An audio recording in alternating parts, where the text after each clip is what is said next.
Magandang araw mga katribo. Inline sa new normal, serbisyong online ngayon sa Bangkal_official.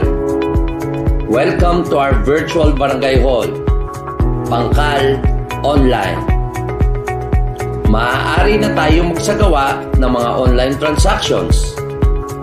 Ito man ay ukol sa inyong mga administrative services, concerns, pagbabalita sa inyong lugar, mga suhestyon, at iba pang mga pangangailangan. Sa ganitong paraan, makukuha nyo pa rin ang inyong kailangan sa barangay nang hindi umaalis sa inyong mga bahay. Magbangkalbayanihan po tayo, maging parte ng solusyon. One Bangkal United.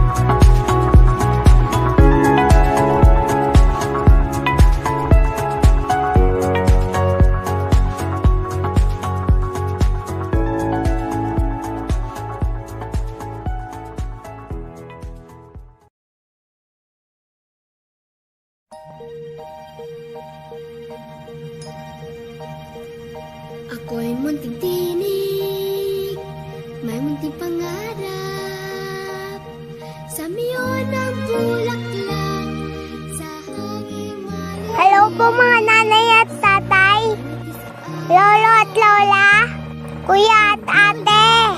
Ayaw ko po kumalat ng virus. Mangiingat po tayo. Mangsuot ng face mask. Maging malinis. Mga layo-layo. Please po, ingat. I am but a small dream, the fragrance of a flower in the unpolluted air. I am but a small voice.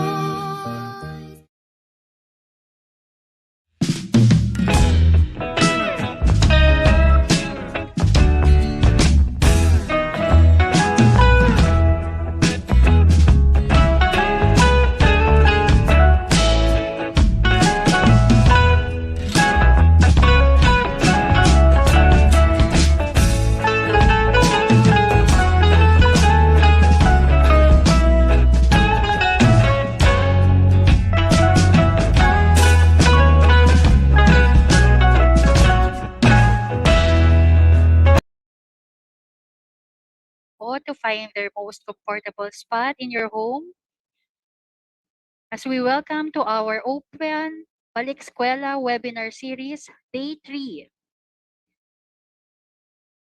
So it is my pleasure to be your moderator in today's webinar. I am Peaches Julian, your ESP and guidance teacher of Bangkal High School. On behalf of our department, I would like to extend our very warm welcome to all of you. So I would like to invite everyone to focus as our technical team play the nationalistic song to be followed by doxology.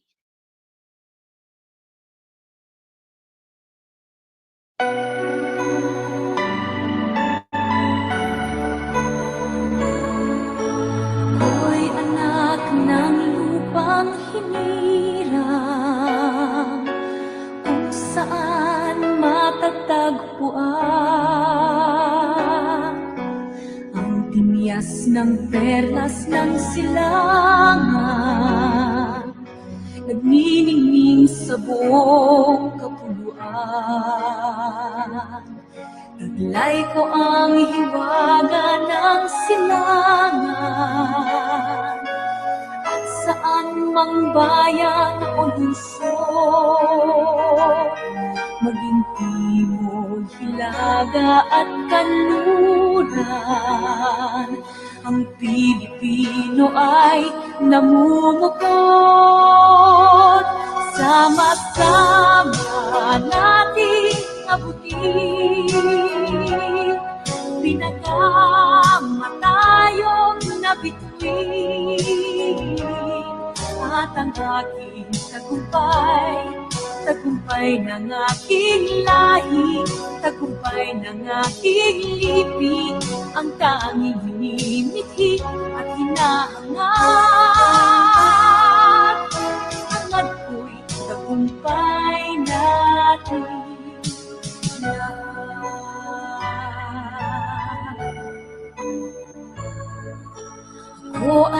may isang munting pangarap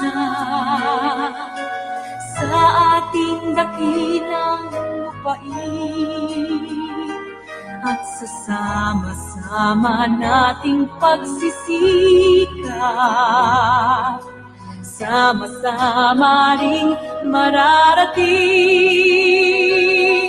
ang iba't ibang galaw, iisang patutunguhan. Dito isang araw, isang kapuluan, sama-sama nating abutin. Pinagama tayo na bituin at ang ating tagumpay, tagumpay ng aking lahi, tagumpay ng aking lipi, ang tanging minimithi at hinahangat. Angat ko'y tagumpay natin lahat.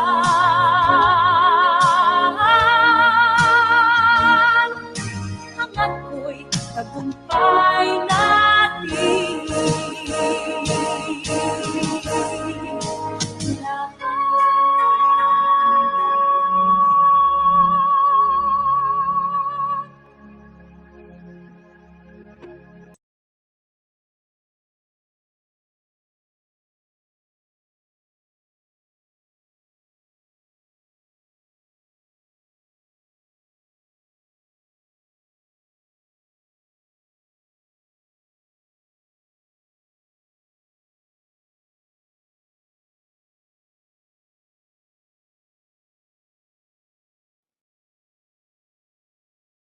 Let us put ourselves in the loving presence of the Lord for our doxology.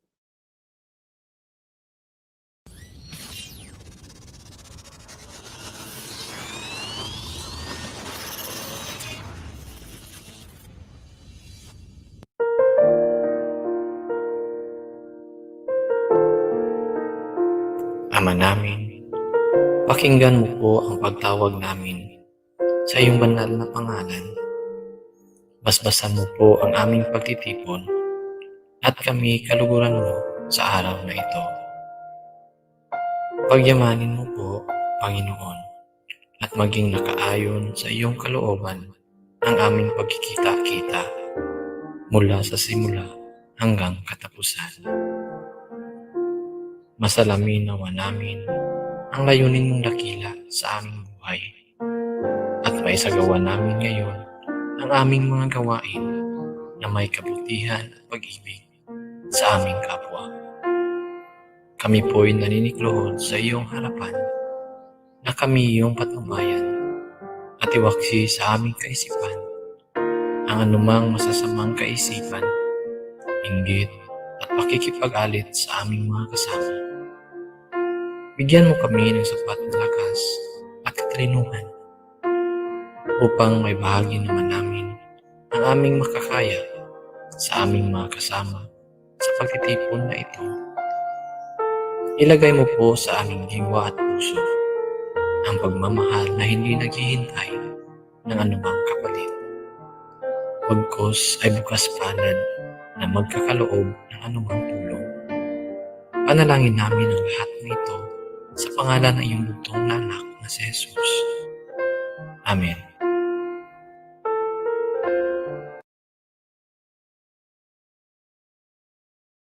Thank you, Sir Pao, for our song and prayer. So, we appreciate you taking off your busy schedule to virtually join us. So, yung 3 araw po na pinagsamahan natin, pangatlong araw na ngayon. So, matagal-tagal na din po. So, taos-puso po yung aming pasasalamat na hanggang ngayon kasabay niyo po kami sa mga webinars na inihain o inihanda namin para sa inyo. So, bago po tayo magsimula, we have few housekeeping notes to make. So, let us watch the webinar etiquette together. Grammarly can help. This sentence is grammatically correct. Messenger, Google Meet at Zoom? Pamilyar ka din ba sa mga salitang ito? Kung oo, ano nga ba ang mga dapat nating tandaan sa pagdalo ng mga online meetings? Heto ang ilan sa mga dapat sundin. Ihanda ang sarili sa pagpupulong na dadaluhan. Siguraduhing alam ang oras at petsa kung kailan gaganapin ang online meeting. Magsuot ng wastong kasuotan. Iwasan ang mga damit na walang manggas at kung maaari, magsuot ng malinis at mayroong kwelyong damit. Siguraduhin may stable na internet connection, fully charged ang mga gagamiting gadget at gumagana ang microphone at camera. Ugaliin din laging buksan ang camera at i-mute ang microphone kung hindi naman magsasalita.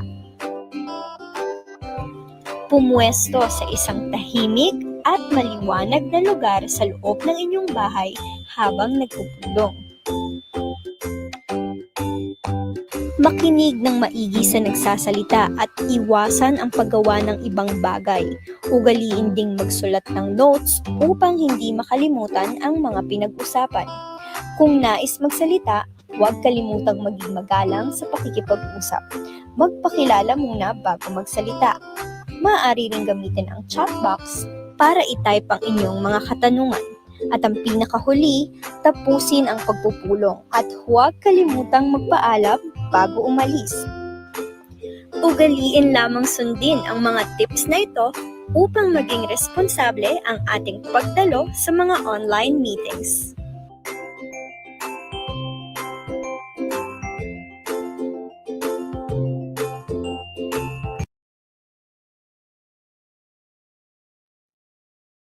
Thank you for that. So for now, we are pleased to have us join our dynamic and simple, yes, hardworking principal. May I call on Sir Lev Albert Sida Kanay to give his opening remarks. Good morning, Sir Lev. Good morning po, Ma'am Julian. Thank you po. Sa lahat po ng mga magulang sa barangay at lalong-lalo na po sa mga mag-aaral na kasama po natin ngayon. Best morning po sa inyong lahat.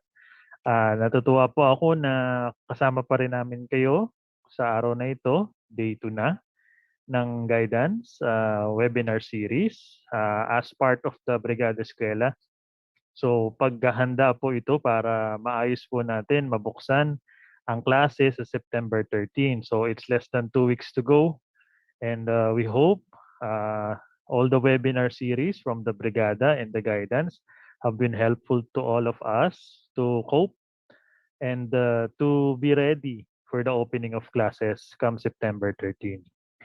I thank the guidance and services together with their coordinator, Mr. Carvajal, and for the Barangay Bangkal, headed by Kapitan Mario Montañez II and Kagawad Tricia Eusebio, for assisting us and in disseminating this webinar series for the benefit of the parents and the students of Barangay Bangkal and Bangkal High School. Thank you po and good morning. Thank you, Sir Lev.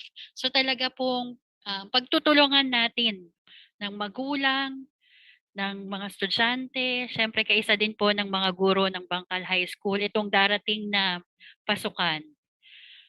So, indeed, lahat nga po, yung mga webinar series na ginagawa natin ay makatulong para mas lalo pa nating mapagaan yung pagharap natin sa mga hamon sa buhay, lalong-lalo na ngayon in this time of pandemic.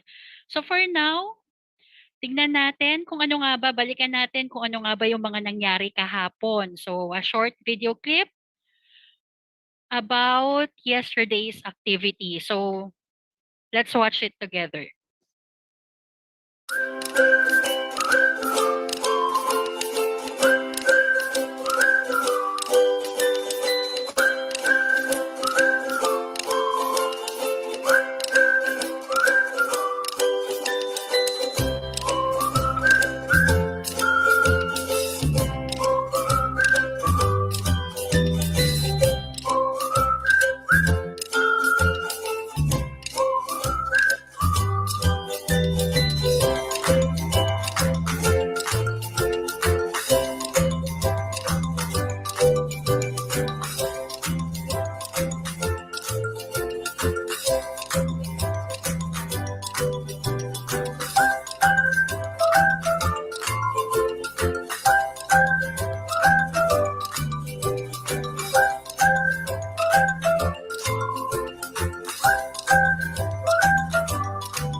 Ayan, maraming salamat po sa video.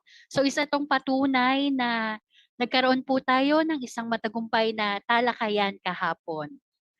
And with that, let me introduce our guest of honor and our learning facilitator for today's webinar. Actually, today's speaker is known for the work as she is the Chief of Child and Adolescent Section at National Center for Mental Health, fellowship at UP-PGH, a residency at National Mental Health Child and Adolescent Section, a fellow, Philippine Psychiatric Association. She is also a member at Philippine Society of Child and Adolescent Psychiatry and a member of a group of addiction psychiatrists of the Philippines. MetroPsych Facility, Roads and Bridges to Recovery. Yes. recoveryhub.ph and at Bulacan Medical Mission Group of Hospital. So, without further ado, let us all welcome Dr. Cecilia A. Tuason. A round of applause. Morning. Yes, good morning, Doctora. Morning. I cannot share my screen. Fix muna. Wait ha. Sir Pau, please. Okay. Yeah, she is already, Okay po. she can share. Thank you po. Tapos, kanina. Can you see it now? Yes po. Yes, ma'am. Oh, wait. Ayan. So, good morning, everyone. I'm Dr. Cecil Tuason. But first, I'd like to thank Bangkal High School through Mr. Paulo Carvajal, the head teacher, and of course, the principal, Mr. Lev Dakanay. Thank you for this opportunity to be able to share with you what are the adaptations that we should do with regards to online learning. Okay, so to give you the objective of my talk, I would want to give you an overview of the adolescent stage, and then give an overview of the online learning in the Philippines, and of course, the challenges of parents and students with regards to online learning, and give recommendations to parents and students regarding the virtual world. Okay, so we define the new normal. This is the phrase that gained momentum. However, you should know that historically, the term new normal first appeared during the 2008 financial crisis to refer to a dramatic economic, cultural, and social transformation that caused precariousness and social unrest, impacting collective perceptions and individual lifestyles. According to Roger McNamee, who coined the term, the new normal is a time of substantial possibilities if you are willing to play by the new rules for the long term. So, how is it for most of us? We are already 1.5 years into this pandemic. So, the new normal, we have made substantial changes, some modifications with regard to our lifestyles. And of course, we still need to play by the new rules. Because in the new normal, according to McNamee, it is important to do things right than succumb to the tyranny of urgency. Okay, so for the Philippines, the new normal meant wearing face mask, observing physical and social distancing. We no longer meet friends in public spaces. We no longer eat together as much as possible in the workplace. We now work from our homes. And of course, for students, you now have the online learning. These are massive changes that is also concomitant with the traveling style of people because of the numerous lockdowns that we had since March 2020. Okay, so imagine on the first few months of the lockdown, So you see this father and son wearing the face mask. In some countries, they go overboard. And some, they do hoarding of grocery supplies. So kasi parang ang dating is already like, it's the deluge that is coming. And you don't know what will happen because of the uncertainty of the times.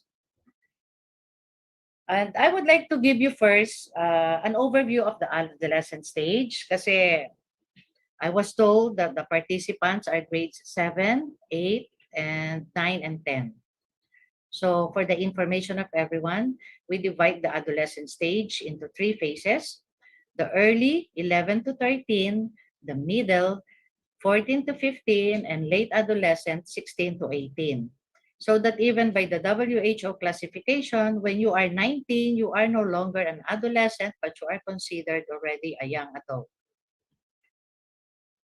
So with the changes of the 3 stages of the adolescent, we have physical, intellectual, body image, autonomous function, peer group relationship, and of course, identity development. Am I going too fast or it's just okay? Okay lang Okay po, lang po. Okay, Doktora. sige, thank you. Oh, this is quite a busy slide, but I would just like to give you the important notes with regards to this. So for the grades 7 and 8, so you will be in the early adolescent stage. That's ages 11 to 13, okay? So with regards to the physical growth, we all know that this is the onset of puberty. You have the rapid growth, and of course, you have the start of the secondary sexual characteristics. For the intellectual or the cognitive development, the concrete thought dominates still because dito pa lang magsisimula yung formal operations. So, early, concrete thought pa din. Yung bang here and now lang. You don't have regards to the cause and effect relationship. However, you are becoming socially aware. You are becoming more aware of the people around you, of the situations around you. However, with regards to autonomy, these adolescents have a tendency to challenge the authority of family structure. Often than not, some adolescents will feel lonely. They have a wide spectrum of mood swings. And of course, you begin to reject childhood likings. Kasi nga, nagbibinata na kayo, nagdadalaga. So, minsan nasasabihan kayo ng ano ko ba, para kang bata. So, suddenly, you try to give up all the things that you used to like before when you were younger. But you become also more argumentative and disobedient. With regards to body image, you are preoccupied with the physical changes brought about by the secondary sexual characteristics. You have anxiety. So you begin to notice that, oh, why is my chest flat? O kaya, why is his hair more shiny? Bakit kaya mas pogi siya? Ako, I have more pimples. Yung ganon. You have a tendency to compare yourself with your peers. But with regards to the peer group, this is also the period or the intense period that you seek out friendship with the same sex. Okay? Of course, if you have contact with the opposite sex, mostly it is that alone, but in groups. And for the identity development, you now begin to question, am I normal? Daydreaming is also often. Then vocational goals change frequently. You begin to develop now your own value system. When I say begin, ibig sabihin, with proper reinforcement from the parents.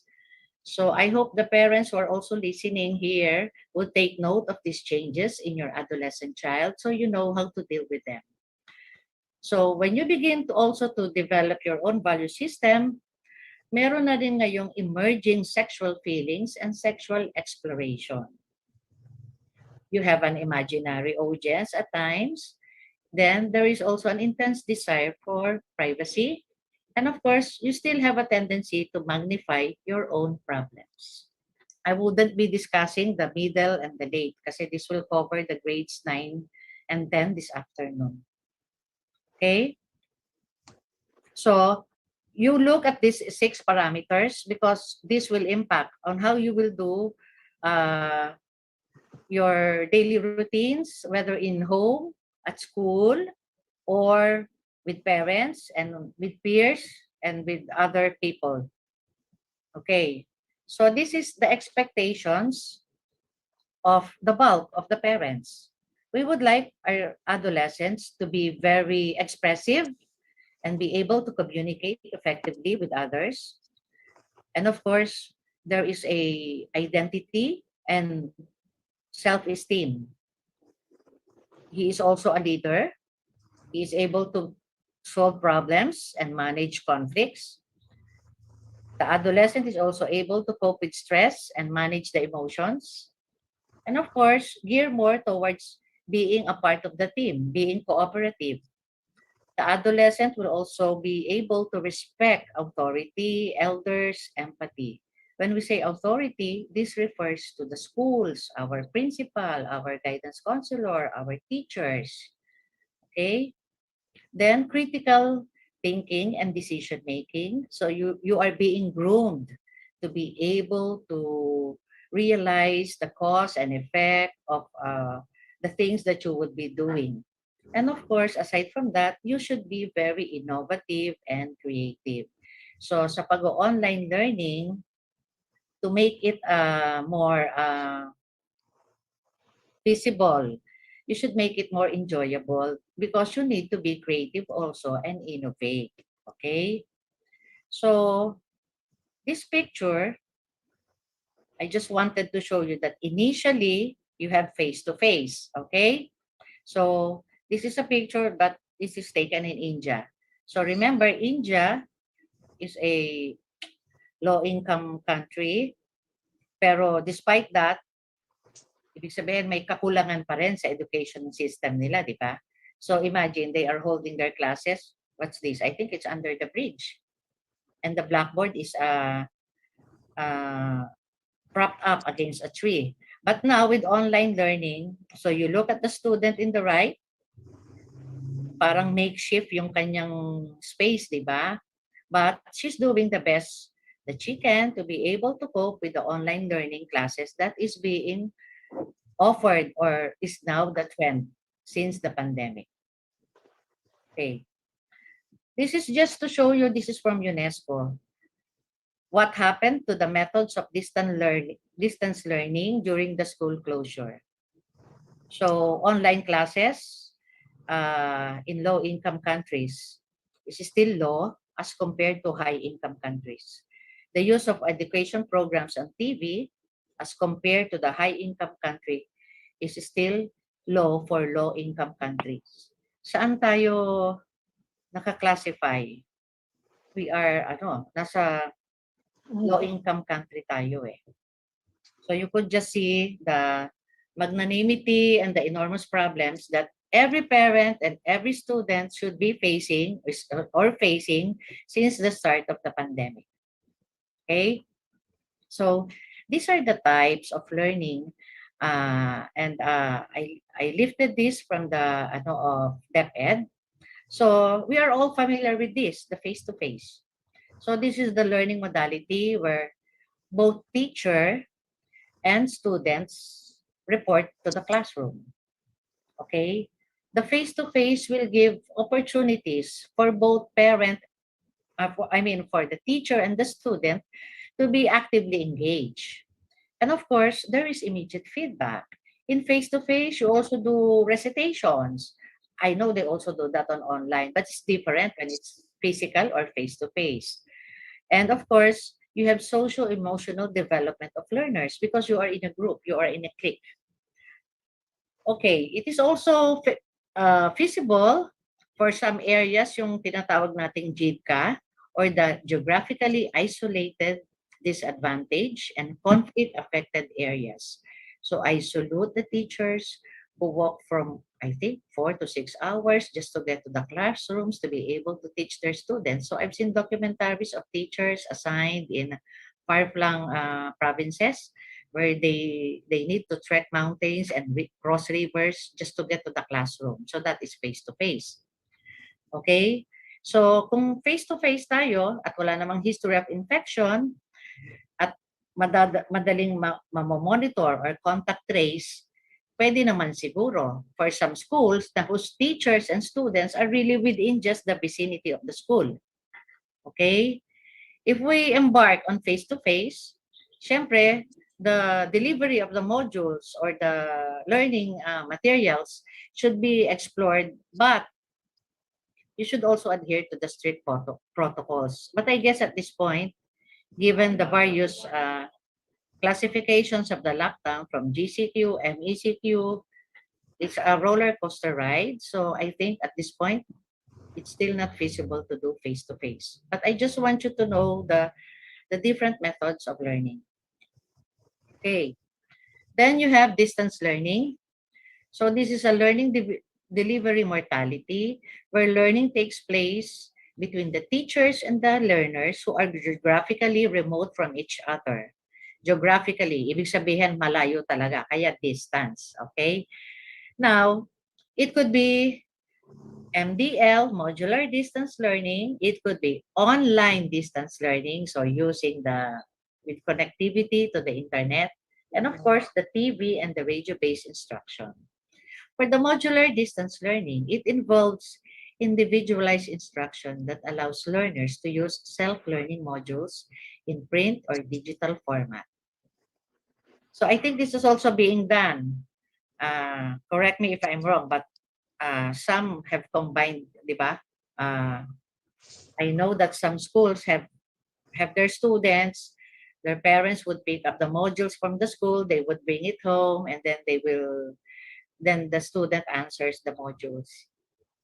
So with online distance learning, so you have the teacher as the facilitator to engage the learner's active participation through the use of various digital technology. So that means you are accessing the internet. But what is the caveat with regards to this? Anong nangyayari? Not all have the opportunity to have Wi-Fi connections at home. And of course, even if they have naman the gadgets, kung hindi naman available yung internet services on that particular area, it also destroys the purpose of online distance learning. So definitely, you could not do online distance learning. So this is where the disparity between those in the low socioeconomic status and of those who could afford Wi-Fi connectivity and various gadgets that they have. But online distance learning, ito ay mapapractice effectively kung okay din yung technology natin. Okay. So the TV or the radio-based instruction utilizes the small learning modules converted to video lessons for television-based instruction. I think they're also combining this. Kasi yung daughter ko, so she's doing online classes. So the teachers will actually send the videos. And she spent hours just listening to the video. So ang listening and playing the video all over and all over just to get the essence or the substance of that lecture. So distance learning is viable for independent learners and learners that are supported by periodic supervision of parents or guardians. So dito po, yung mga magulang natin, diyan po papasok yung support nyo and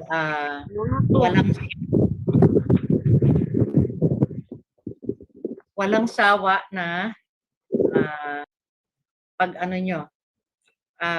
pag-guide sa inyong mga estudyante. And of course, you also have the challenge that you will be also dealing with learners na hindi naman sila capable to independent learning. I have a student na, oo nga, nakabukas yung laptop niya, but he's actually doing something else instead of listening to the lessons. Naka-attendance nga siya, but naglalaro naman siya ng online games.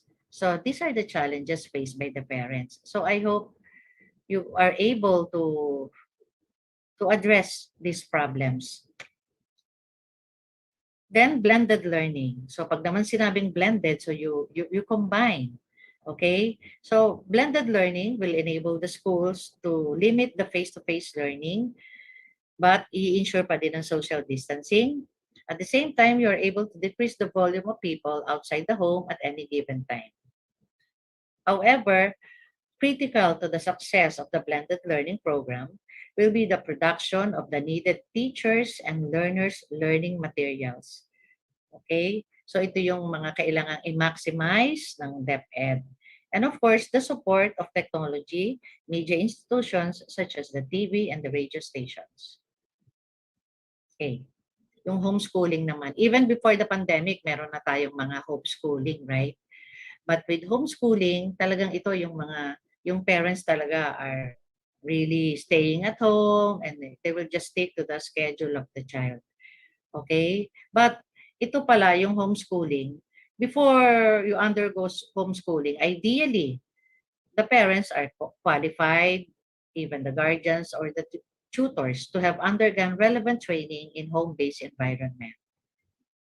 It also allows the families to educate according to their personal faith, the family philosophy and values, and of course, adjust learning schedules around family schedules and circumstances. So parang ang homeschooling pala is parang like a prelude to the online learning that we are currently practicing now in the country. So workplace naman, the rule naman is working from home. So these are the terms, the new normal, working from home, and online learning, and the rest. Okay? So how does it impact online learning on both the student and the parents? So in this picture, di ba? Talagang eto na, nanay na yung nagtuturo sa bata. But you cannot do this while you're in school. If you are just lying and just looking at your mother read out to you. And then, of course, it is a burden to the parents. So I salute the parents, all of you who have taken the extra mile just to provide support and, of course, affirmation to your children, which is at this point they very much need because we are facing uncertainty. So kailangan talaga more than ever, you will be the crutch that your child will hold on to. Okay. So for the parents, some parents will not be aware or do not know what their children are viewing or how much time they are spending with the screen. Okay? So some children may be exposed to violence and risk-taking behavior. They could be exposed to videos of stunts or challenges that may inspire unsafe behavior. They may view websites which have sexual content. They may also go into websites that portray negative stereotypes. So this would be not healthy for them. And of course, those with substance use, and then you could have cyberbullying, and of course, the predators.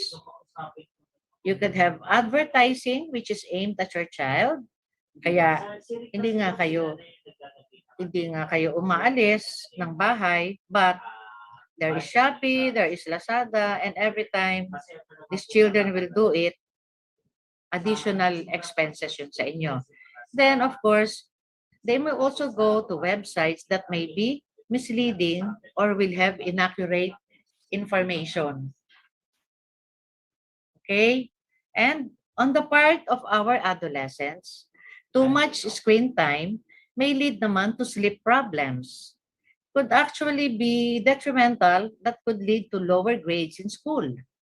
And because everybody's on the internet, children no longer read books. Fewer children are reading books nowadays. And because of that, they would have lesser time with the family and friends and will not have enough outdoor or physical activity. They could have weight problems. They could have mood swings. They could have poor self-image and body image issue. They could also fear missing out. And of course, there is less time learning and other ways to relax and have fun. Okay. So in a study by Papas in April 2020 by the American Psychological Association, it was found out that the youngest children do not learn well from screens. Co-viewing media with parents can protect young kids from the harmful effects of screen time. TV or screen viewing is associated with development of obesity in youth, meeting sleep screen time and physical activity guidelines is associated with the best mental health outcomes.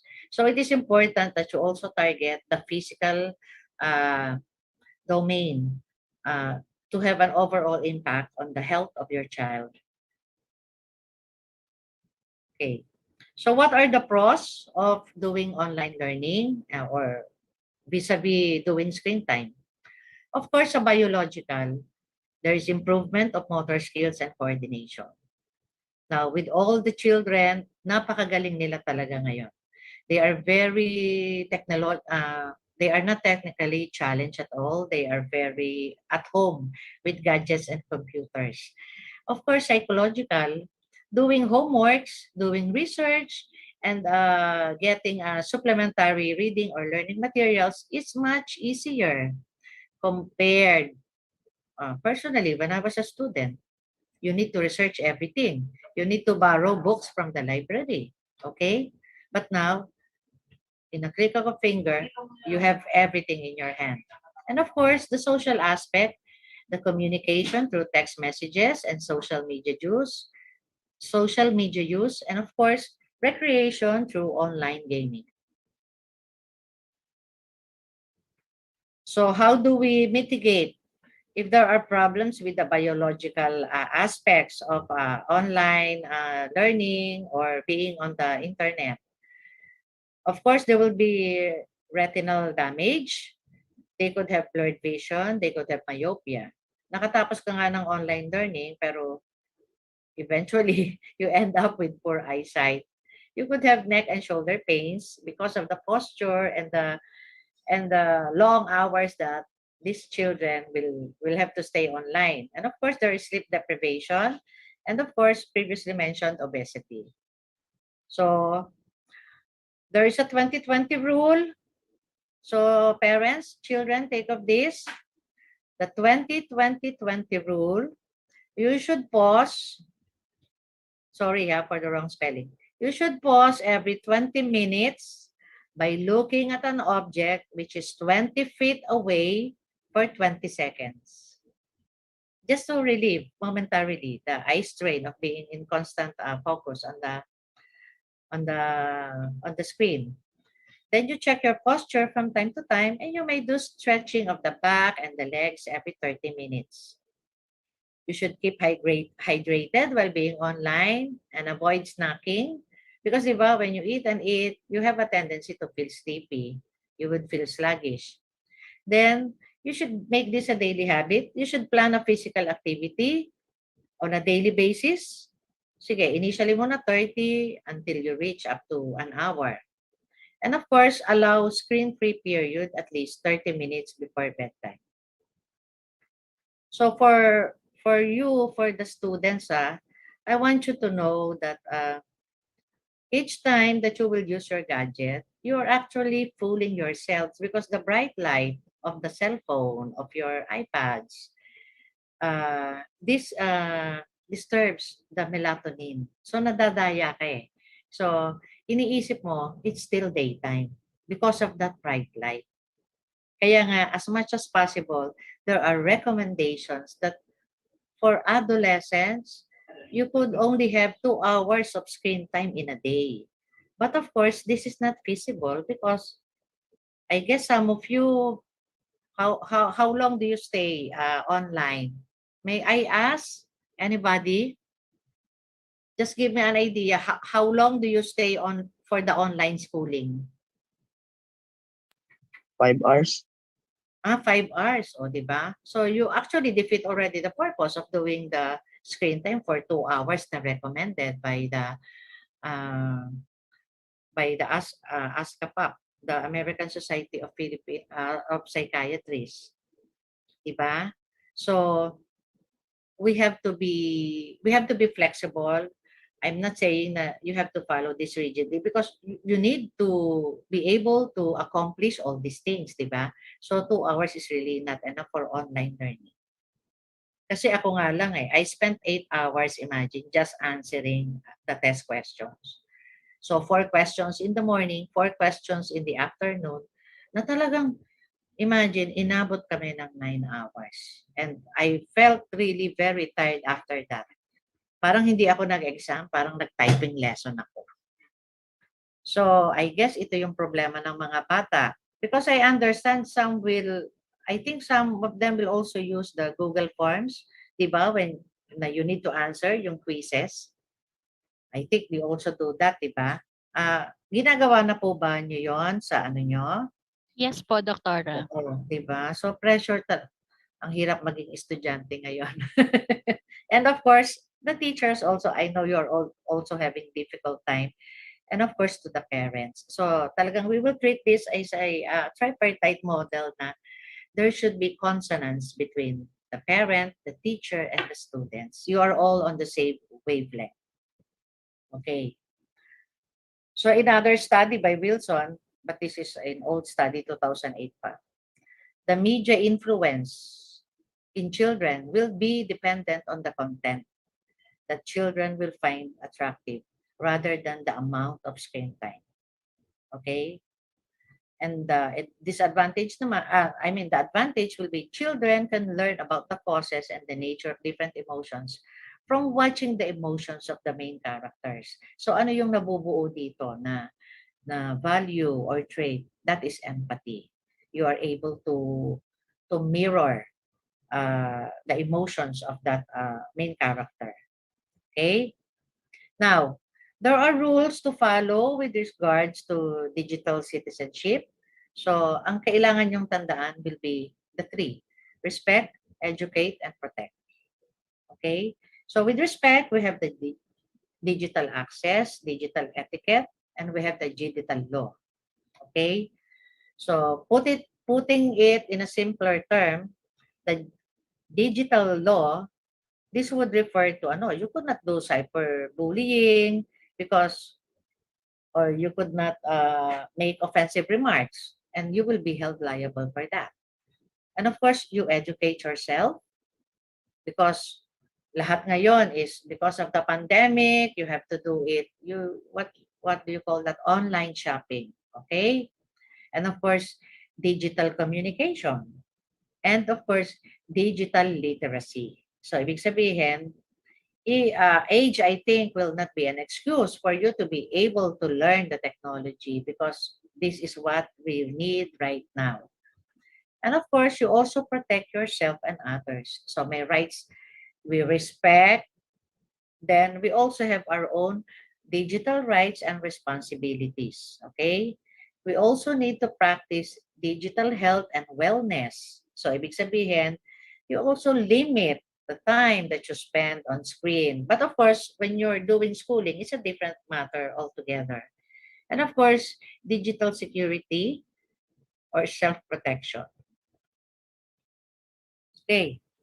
So what do we want from both parents and students?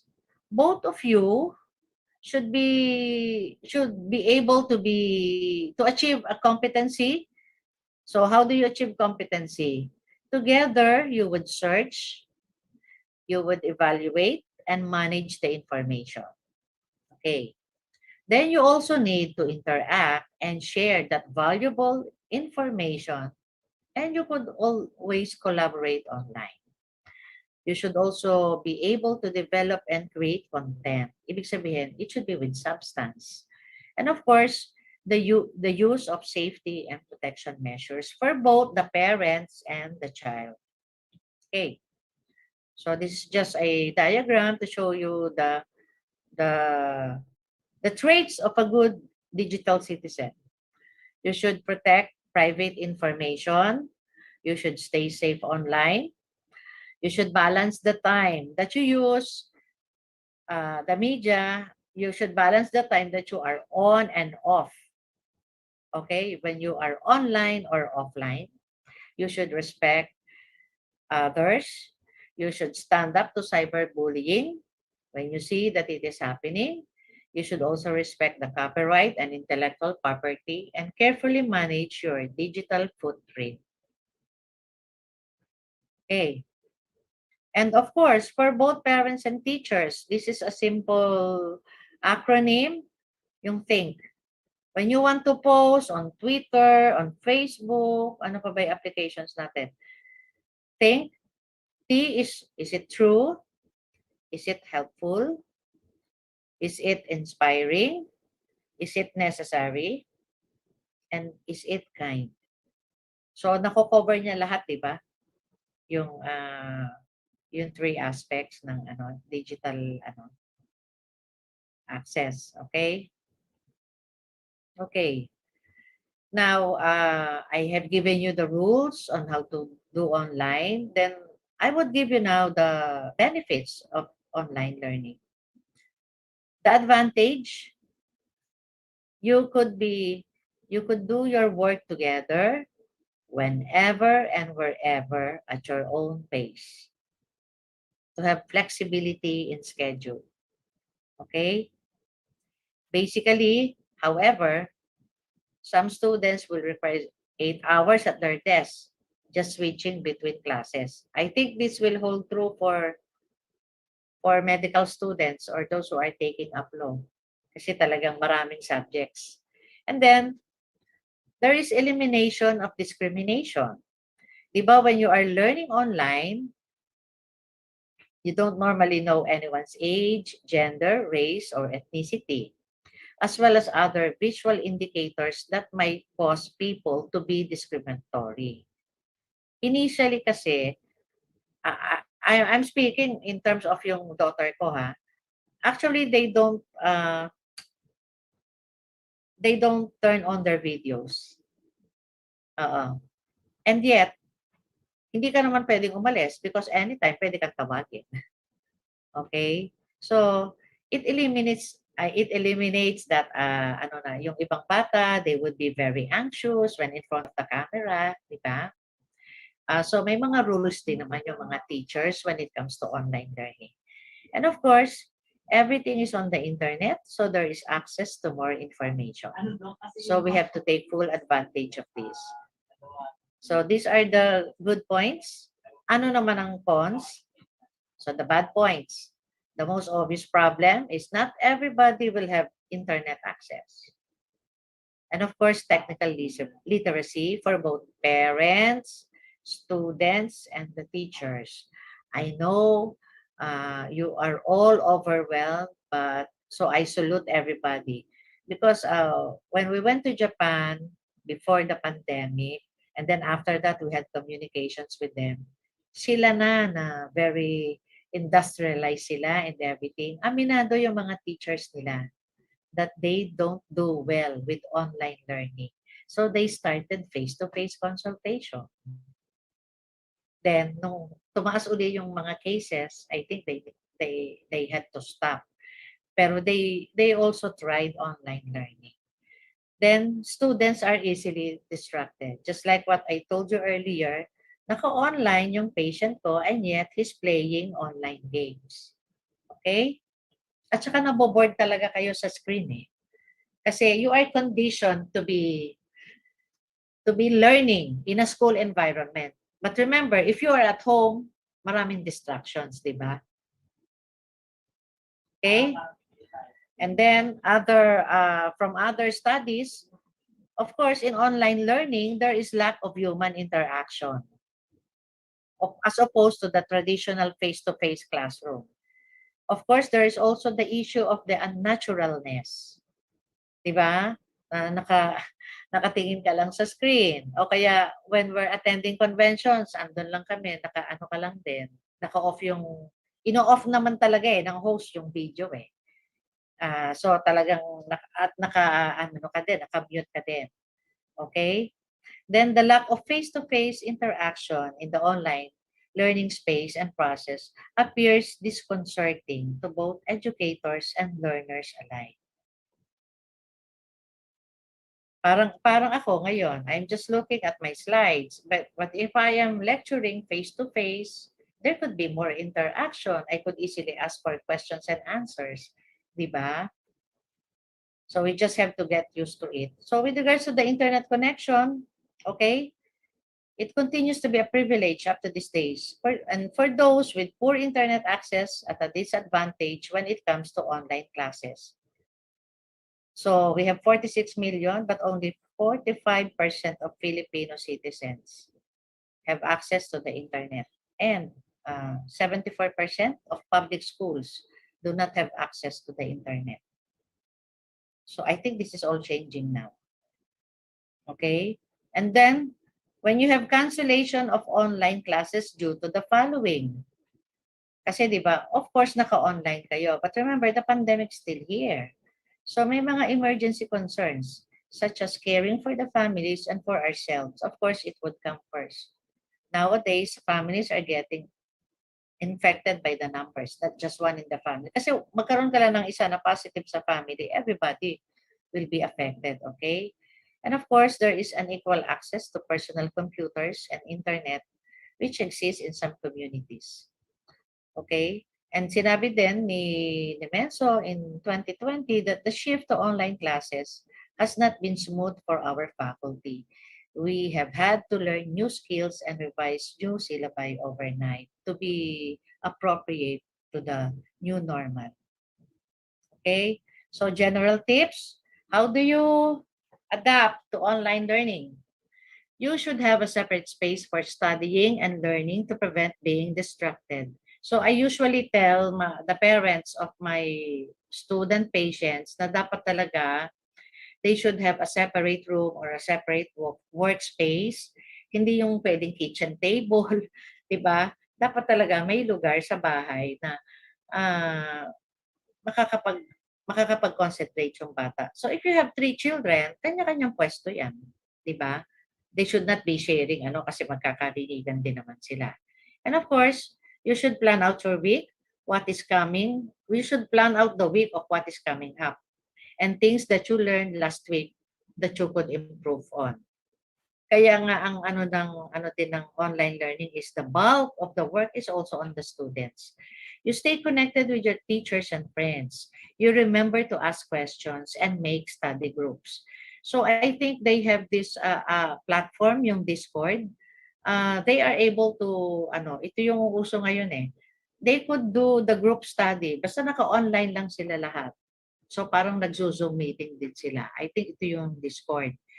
Okay, then you set goals, even if they are small. Ang importante is you build up on these small goals to be able to keep yourself on track to finally achieve your target objective. And of course, remember to take breaks from the screen because eye fatigue could be damaging, as earlier mentioned. Okay? So as parents, you should set the standards. Because remember, you control the environment. So you also make the environment conducive for online learning for your students and for your student children. And of course, the parents should also lead by example. Kasi minsan naman may mga mami naman na sila pa yung mas addict sa pag-gadget, di ba? So you should also lead the example. Okay? So kasi these were the problems that were voiced out by parents in another research because ang sinabi ng parents, they have difficulty with their children to keep them focused while doing schoolwork. Okay? Nahihirapan din sila to establish a daily routine. Nahihirapan sila to balance household responsibilities and teaching their child. They also have difficulty in establishing a wake up and bedtime schedule because nag-online learning nga eh. Kaya talagang lumalampas sila even in the wee hours of the morning, they're still up just listening to the videos, the learning modules, and because they have targets to do, they have assigned tasks. Okay? And balancing working from home and teaching at the same time their children.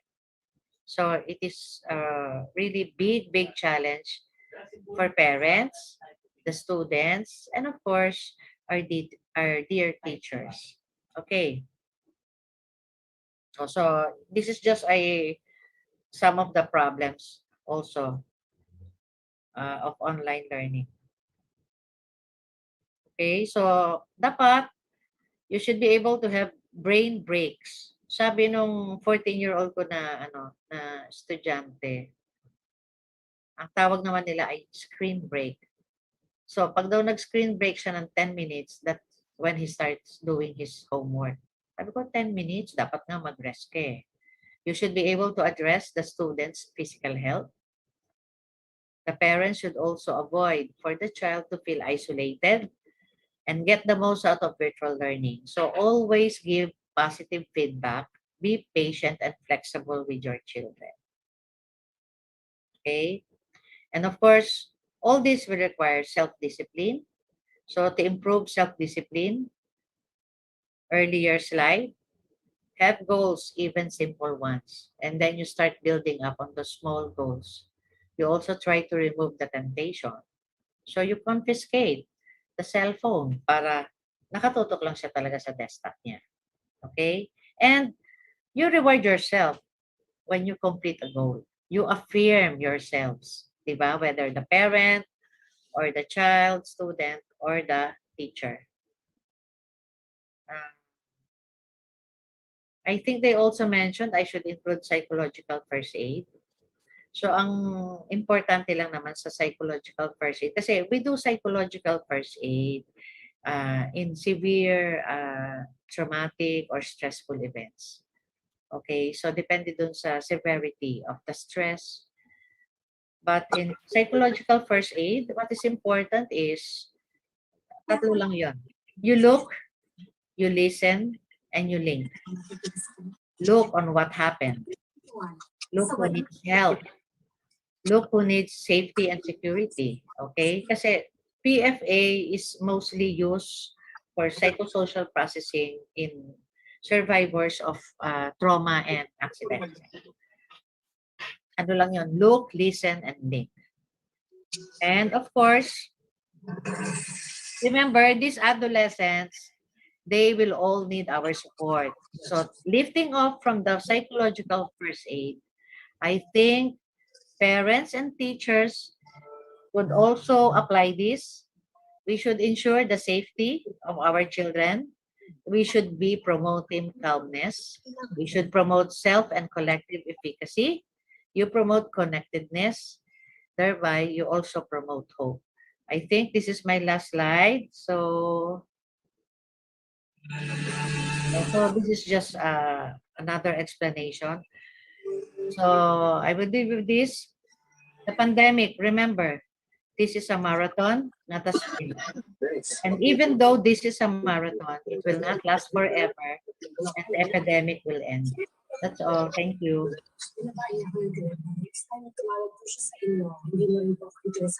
Yes, Doctora, thank you for that. So let me call Ma'am Carol and Ma'am Lou Hoson to facilitate our question and answer forum. Hello, good morning po. Good morning po. Good morning everyone and Can I good stop sharing? morning. Wait na. Good morning. Okay lang. Good morning po, Doktora. Thanks Good morning. for Good morning. Opo, salamat po, no? You're really a very benevolent speaker for this morning, ma'am.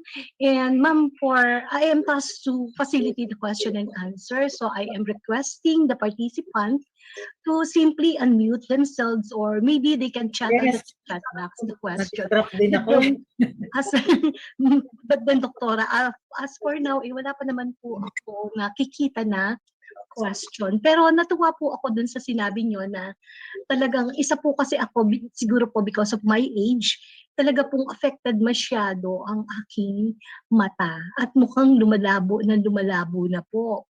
So what I did, ma'am, pininturahan ko ng kulay green ng aking bakod. Yun na lang po yung ginawa ko. So yung sinabi nyo kanina na every 20 minutes at least tumingin sa mga, itingin sa malayo. Pero siguro because of my age po, tumataas nga po ang aking vision. So ano po ba ang tulong mo sa akin, ma'am?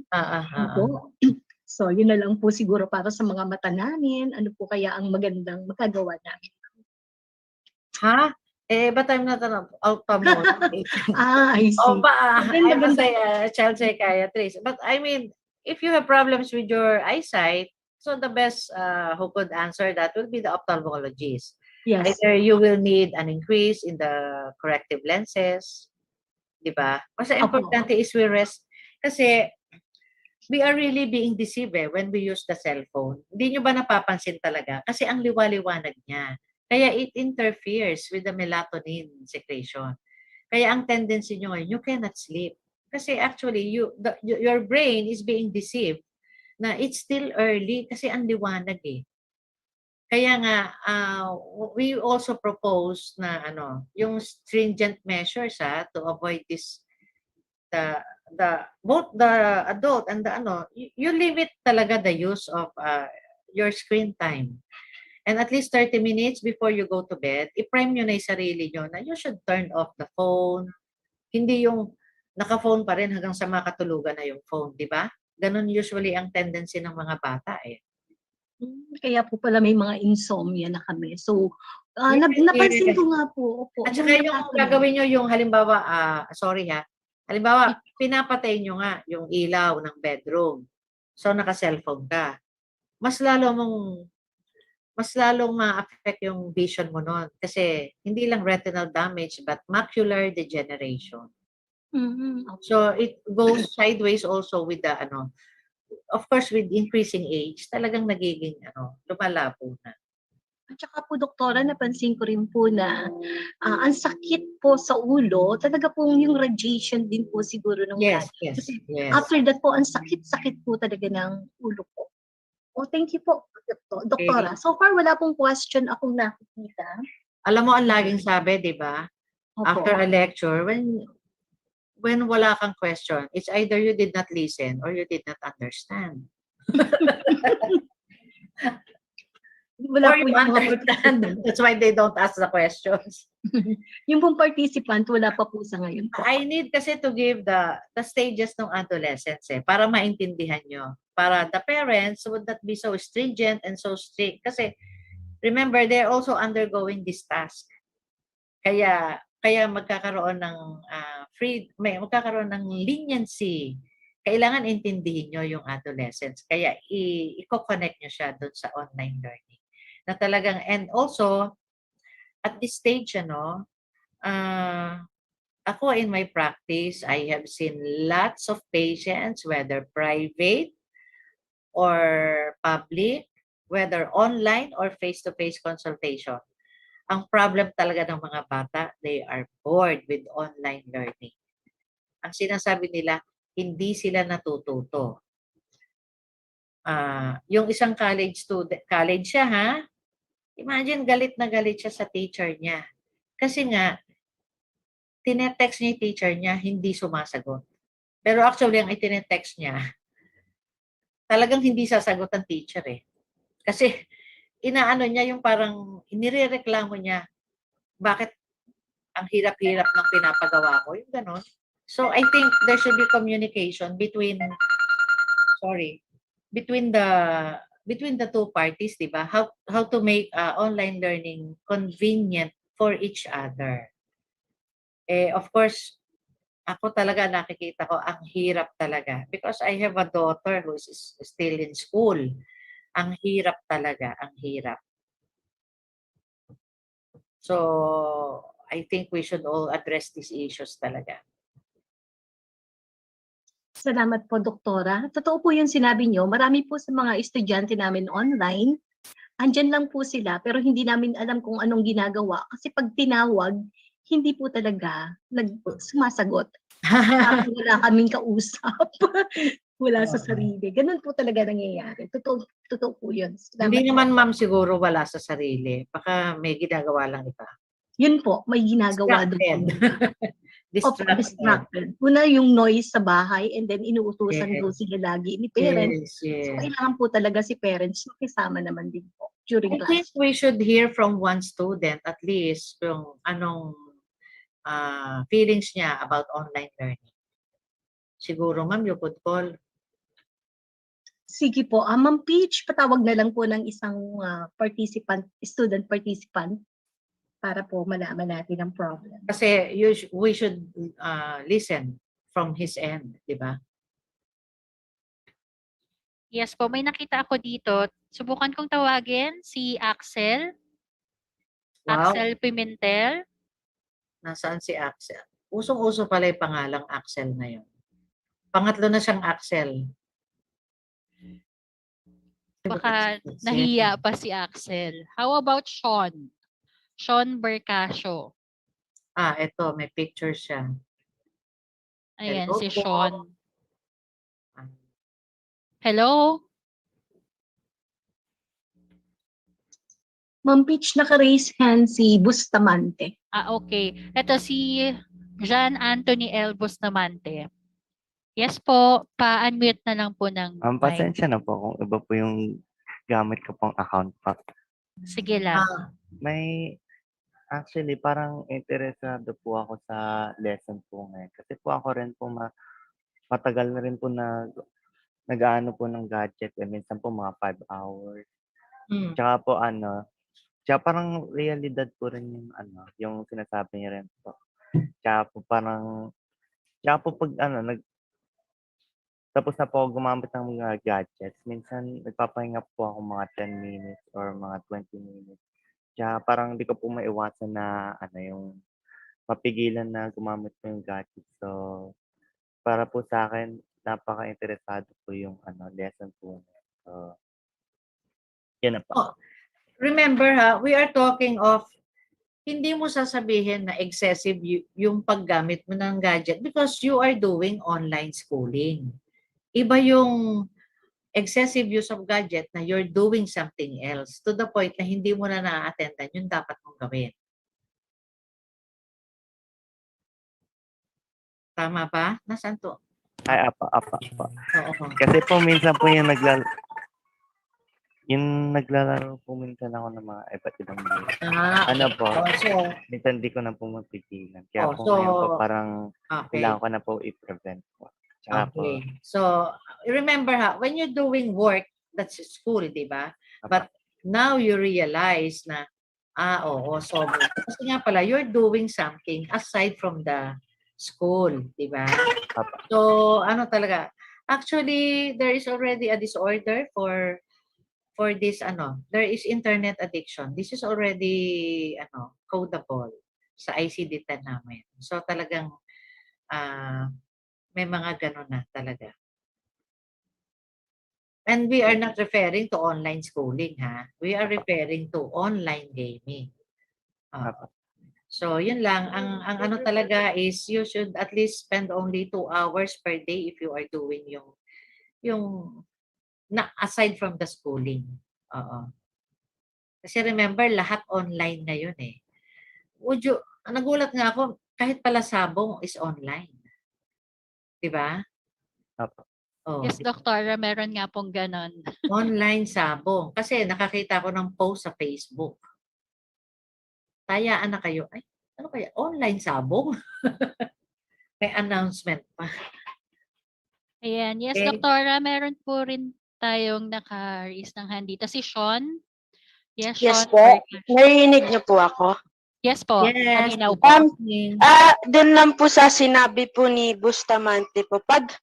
Kapag may online class po, dapat po focus ka lang po dun sa online class mo. Hindi po yung may gagawin ka pa pong iba. Halimbawa po, kapag mag-online class ka, minsan po may nag-Facebook, minsan po may natutulog, minsan po may kumakain.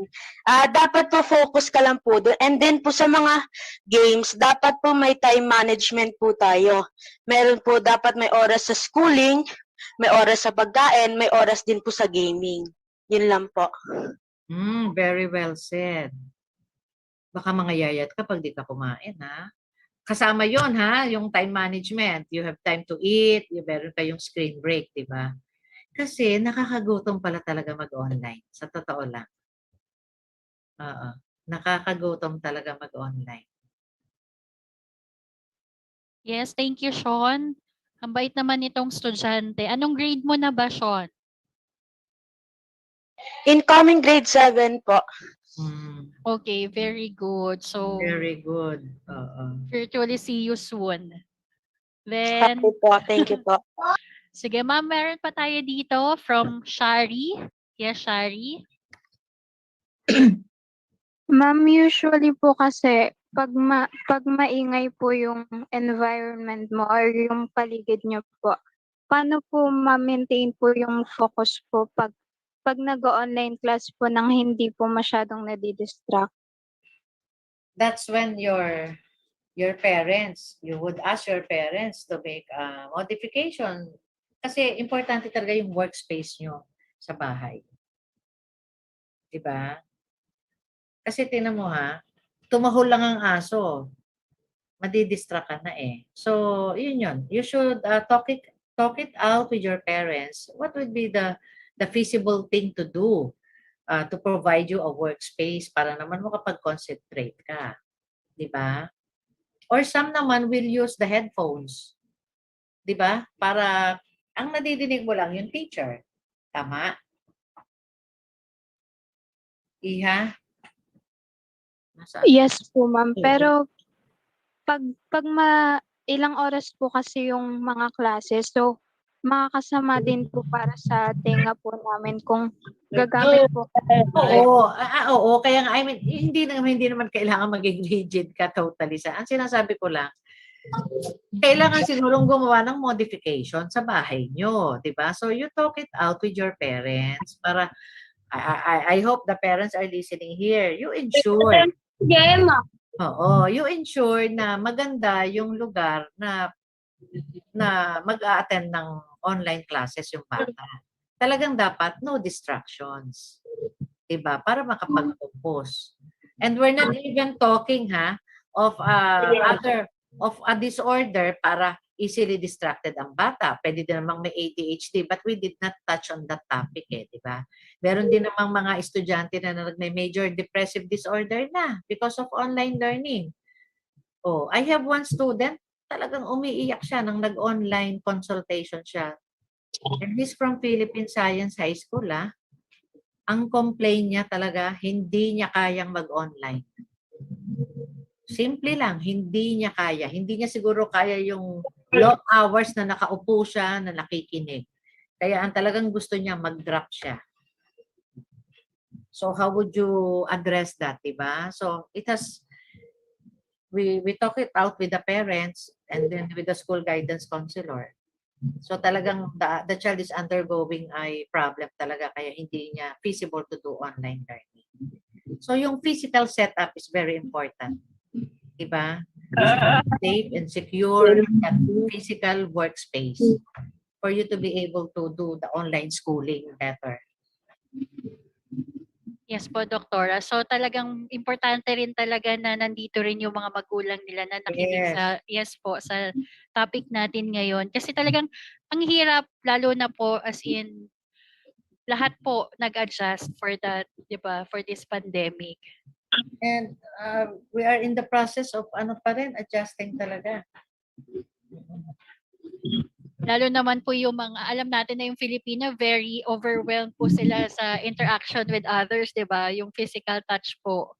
And nasanay nga talaga yung mga bata na school setting. Tapos biglang uupo na lang sila sa isang tabi na nakaharap sila sa laptop or sa cellphone nila. Meron pa po dito Ma'am Janet.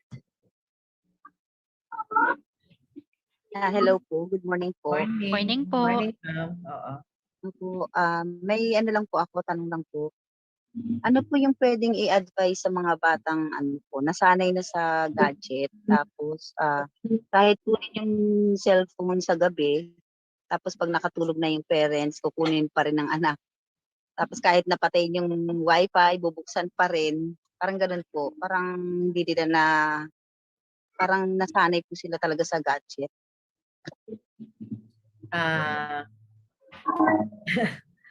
Actually, I think alam nyo din ang sagot sa tanong nyo Diba?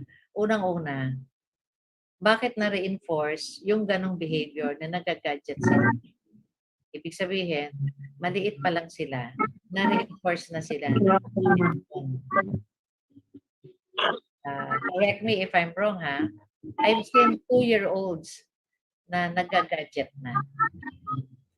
Ang bata ba alam niya kung ano yung gadget? So, ibig sabihin, saan ang galing yun? Sa magulang din. Ano ginagawa mo dyan, Kasi start lang po siya nitong nag-online. Hindi. So, ang sinasabi ko is the hypothetical na 'di ba? if you have a child, you talk it out muna. Dapat nag-lay down na kayo ng rules eh. Hindi lang yung sa online. Even pre-pandemic. Kasi talagang yung generation ng mga bata ngayon, lahat sila naka-gadget na talaga eh. So, ibig sabihin, early on, during their childhood, dapat na naklaro nyo na sa kanila na kailangan mo bang mag-cellphone, kailangan mo ba talaga ng ganito, di ba? Pero remember ha, ako, my child, yung eldest ko had his cellphone noong high school na siya. Pero ngayon, ang mga bata, 2-year-old pa lang, sanay nang mag-online games. Kasi, di ba? Tapos yung iPad, tapos ang irarason, doon niya pinapanood yung mga pangbata. So, ano ang nawala talaga? Yung more time spent with the child.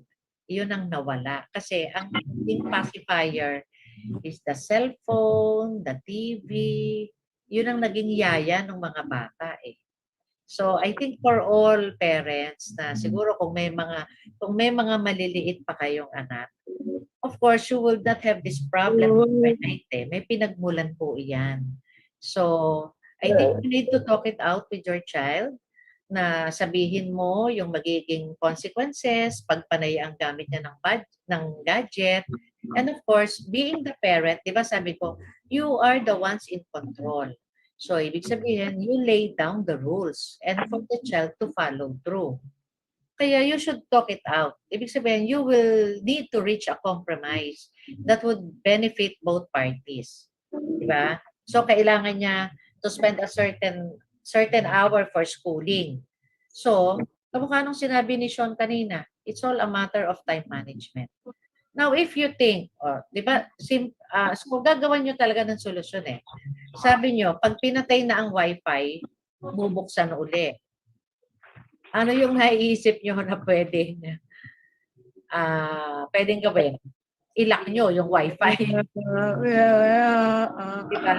Actually, ano po last year lang po siya nagka-cellphone. So, ang pagkakamali ko kasi nung nag-online siya, ng anak ko, hindi ko siya natutukan masyado sa pag-online niya dahil tiwala ako sa kanya nung time na yun. Kasi responsible naman siya nung elementary days niya. So, nung binigyan ko na siya ng cellphone, parang nung nagkaroon ng problema, doon ko lang nalaman na parang lumala na in 1 year niyang pag-cellphone, gano'n na pala siya kalala na parang napabilis yung ano niya.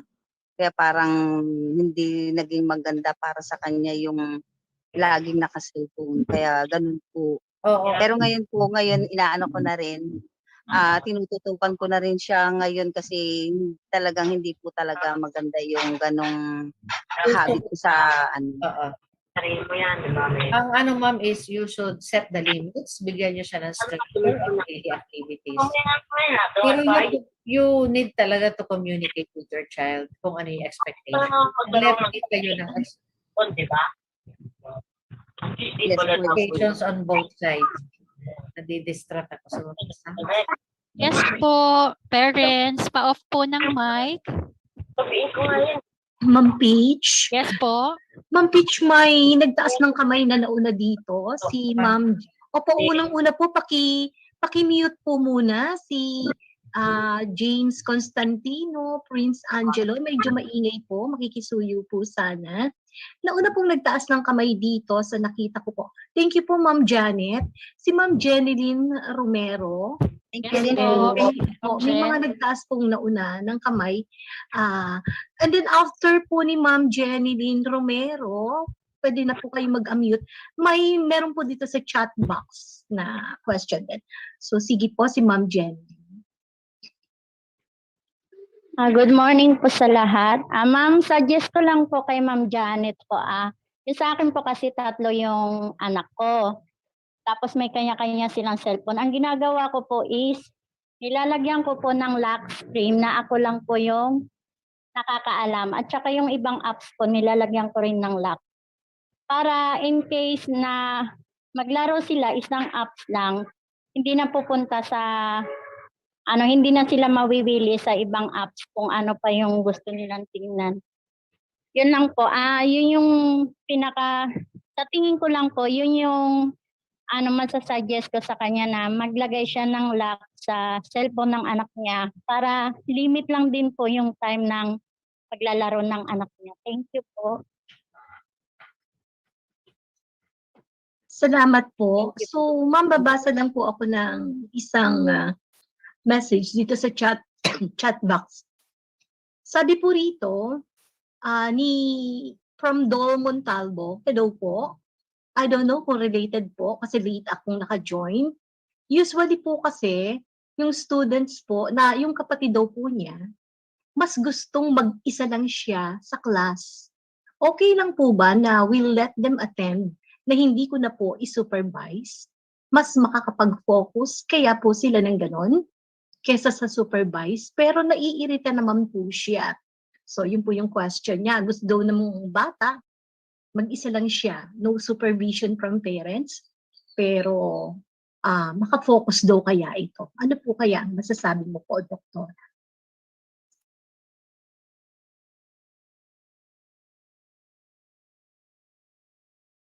Nakamute po kayo, Doc.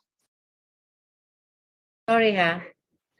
Remember, you should have some flexibility. I think baka yung bata, kaya gusto niyang mag-isa, baka nga nadidistract siya kung may kasama siya. But, kailangan kasi you need to work it out. Tanungin mo yung kapatid mo, why does he want to do it alone? Or are you telling me na every time he goes online, talagang nasa tabi ka niya? Kasi hindi naman practical yun talaga, di ba? Kasi, halimbawa, biglang magpabukas ang teacher. Tapos, makikita ka na nasa tabi ka ng kapatid mo. Alam ko may ganun eh. Hindi pwede talagang, can I ask ganun ba talaga pag nag-online may katabing parent? So, hindi na niya talaga magagawa yung iba niyang kailangan gawin. Tama? Ako, I just check on my daughter from time to time. Pero hindi ako nakatabi sa kanya because I also work here in the hospital. Pagdating ko, nakikita ko siya, naka-online siya. Kakamustahin ko siya. Pero sasabihin niya ako, Mami, huwag ka nga makikita ka ng classmates ko kasi nakabukas yung video niya. So, hindi ko maintindihan yung question na ayaw ng kapatid niya na katabi siya. So, ang tanong ko, do you really stay with your brother the whole time na he's online class? Hi po, good morning. Yes, ako po si Dal. Ako po yung nagtanong. Oo. Actually po na laging katabi. But most of the time po kasi pag sinicheck ko siya, mas parang, anong ginagawa mo dito? Parang ganun po siya. Though sinicheck ko lang naman po kung talagang nasa class siya or ma-attend ng class. Kumbaga, lang po, parang siya, mas gusto lang talaga, parang gusto niya po yung parang katulad sa classroom na. Oo, so ibig sabihin, so you respect his yung yes po, decision niya to, no? Ngayon, then you talk it out. Bakit mas gusto mo ba na Kasi ang lang naman doon, do not lock the doors. I-check mo lang, pero hindi mo siguro kailangan o baka hinuhuli mo siya, yung gano'n. Kasi kailangan klaro sa inyong dalawa, 'di ba? Bakit mo ako chine-check? O di ano yung reason mo kung ba't mo siya chine-check? Di ba? Ganun lang. So, pag-usapan nyo lang. Okay? Hindi naman necessarily may mali agad doon. Okay? But it's good na you need to be aware kung ganun nga, kung gusto mo siyang i-check, baka may iba siyang ginagawa. Di ba? So, klaro yon. When they do their online, so kung naka-desktop siya, so dapat walang cellphone sa tabi niya. Yun lang. Para hindi siya makagawa ng iba. Imagine, di ba? Kung dalawa yung gadget mo kasi, mabubuksan mo talaga eh. Naka-online ka because naka-desktop ka. And still, you can do other things because you have another cellphone. Kaya nga, importante yung workspace nila eh. Na it should be clutter-free para talagang nakafocus and nakapag-concentrate. Thank you po, ma'am. Though masasabi ko naman pong super okay naman na po kasi yung kapatid ko is nasa high honors naman po. So alam kong nakakapag-focus nga po sa pagkaganon. Gusto ko lang din pong malaman yung hindi naman necessarily may problema na, di ba? Okay. Sige. Maraming salamat Thank po. you, thank you. Salamat po, Doktora. So, yung mga nauna pong nagtaas ng kamay dito na kanina pa, ito pong Gumba ang apelido, Timothy Gumba. Pwede na pong magtanong. Hello, nadidinig na po. Yes. Yes po. Dagdag ko lang po dun sa concern niya. Kasi po we have to remember na nag-aaral po sila sa school dati face-to-face na sila lang po. So we have to trust them na pag nag-online class po sila, they're doing their own, kagaya pong ginagawa nila. Kasi po minsan tayo mga guardians or parents, wala tayong trust sa kanila na baka iba yung ginagawa nila. So for us to trust them, we need to trust them first para makuha din po natin yung tiwala nila. Yun lang po. Okay, salamat po. Yung sumunod po na nagtaas ng kamay ay, sige po, pwede na pong mag-raise down na po. Ayun, pa-down na po ng kamay para hindi ako malito. Pero po rito si Luring, Luchi, ay dyan yata ito. So pwede na po kayong mag-unmute. Yes, ma'am. Good morning po. Parent po ako. Morning. Good morning po. Yung sa akin po, ma'am, kasi kay Ma'am Janet po, ma'am. Para yung sa akin po kasi, ma'am, ganun din po ang problema nun, yung sa wifi. Ang ginagawa ko, ma'am, kasi nung wala pa siyang cellphone, ma'am, meron kaming rules. Kumbaga, tama po yung sinabi ng bata. May time management na pagpatak ng 10:00, kailangan patay na ang wifi, as in lahat na talaga. Para po, kinabukasan, makakapag-refresh pa yung bata na magigising, hindi nahihirapang tumayo. Kasi kailangan po talaga dapat tayo ang mag-supervise dun sa bata na kailangan mayroon silang hindi naman takot. Kumbaga meron silang ay dapat hindi tayo mag-cellphone muna. Magkaroon sila ng disiplina po ba? Tama. Kung para ma-explain din sa bata na hindi puro lagi cellphone. Meron din pong interaction within din sa magulang. Kunyari, anak, laro naman tayo. Yung hindi po natin pwedeng gawin na makapaglaro sa bahay, pwede rin naman po matulungan natin sila sa halimbawa sa pag-drawing nila, magkaroon ng interaction between magulang at saka sa bata po. And then dun sa trust naman po, kasi ang bata naman hangga't parang tayo din, nagkakaroon din tayo ng para sa sarili natin na matuto tayo. Kasi at the end of the day ng class nila, sila pa rin yung pupunta sa atin na, "Mommy, hindi ko 'to alam, paano ba 'to?" Sila pa rin yung hihingi pa rin ng tulong sa atin. Kumbaga, tayo lang yung magga-guide, and then yung tamang-tama yung sinabi ng mga ng ating mga ibang nanay na talagang kailangan natin pagkatiwalaan yung mga anak natin. Yun lang po. Thank you. Yes, Doktora. Meron pa po rito na nagtaas ng, pero dito muna po ako sa chat box. So may mga nag-chat po rito, mga estudyante po, no, like si Bustamante. Ang sabi naman po niya, tuwing online class, nakafocus naman ako. Pero after class, talagang gumagawa ako ng assignment ko, and then naglalaro ako ng online games, 30 minutes, para matanggal yung stress ko. Nakakapagpahinga naman ako. So sa madaling salita po, ang estudyanteng ito ay may disiplina. May isa pa po rito, si Stephen Ponce, sabi niya po, nag-voice record na lang para alam ko lagi ang instruction ng assignment. So siguro hindi po ito makasunod sa instruction. At ito naman po si Feli Estrada, sabi niya po, parent po siguro ito. Para sa akin po, hindi ko pwedeng pabayaan from time to time. Kailangan ma-check ko kung anong ginagawa. Nasubukan ko na po na pabayaan siya, pero nahuli ko po, nag-chat sa ibang classmates, sometimes nagti-TikTok pa. So, yun po, Doktora. It all boils down kasi talaga na yung setting of rules, leveling of expectations. Kasi you have to put a premium to education. 'Di ba? Ang pinagkaiba nga lang talaga, you enroll them because they need to get proper education. Ang difference nga lang is with the physical setup. So I think klaro for both parent and student na iisa yung goal nyo. So kung magle-leveling off of expectations kayo, ano yung gusto ng bata? So pakinggan nyo yung gusto niya. then ano naman yung gusto mo mangyari? Pakikinggan din yun ng bata. And then you meet halfway to compromise. And you need to follow through your promises. 'Di ba? Kasi kung ano yung binitawan nyo sa bata, iyon ang tatandaan nila. But remember, these are already early adolescents. Kaya ko binigay yung mga changes sa adolescent. They would still question authority, they would be argumentative towards you. Pero ang importante kasi, you should focus on what is your objective, kung anong pareho ang goal nyo.